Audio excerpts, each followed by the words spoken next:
Christophe Malavoie demeure une figure du cinéma français. Dans les années 1980, il en est même devenu l'un des principaux visages, étant l'un de ses plus grands espoirs. En effet, en 1983, il reçoit le César du meilleur espoir pour Family Rock de José Pinheiro, puis il est nommé pour le César du meilleur acteur pour La femme de ma vie de Régis Warnier. Depuis, il a pris ses libertés avec le monde du 7e art pour se concentrer sur le théâtre et la télévision. Une carrière complète et d'une longévité rare donc, qui est à l'image de sa vie privée. Le comédien est en couple depuis de nombreuses années avec sa femme, une certaine Isabelle. Et s'il y a bien quelque chose qu'il doit au cinéma, c'est sûrement la rencontre avec l'élu de son cœur. Ils se sont vus pour la première fois en 1980 sur le tournage du Cheval d'orgueil du regretté Claude Chabrol. Il ne jouait pas dans le film et était simplement venu voir un ami, et elle faisait de la figuration.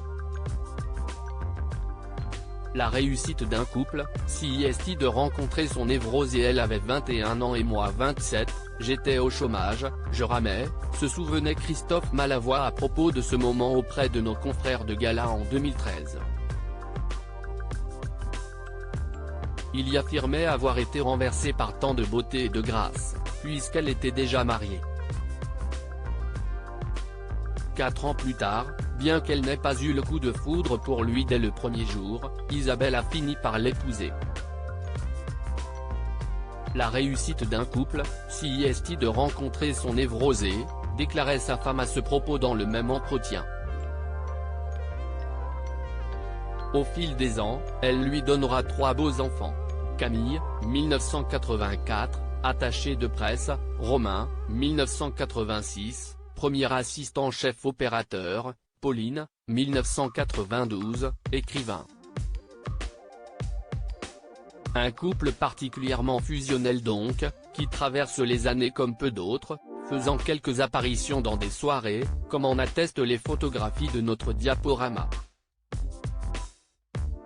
Depuis, les deux tourtereaux, devenus grands-parents, qui filent toujours le parfait amour, ont choisi de s'installer à la campagne, loin de Paris et de son tumulte permanent où on est accaparé par des choses souvent sans importance.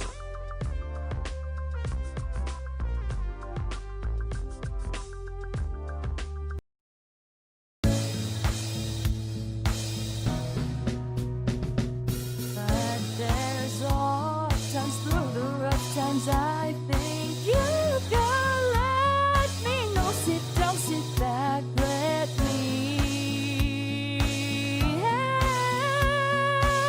you out. Just step back.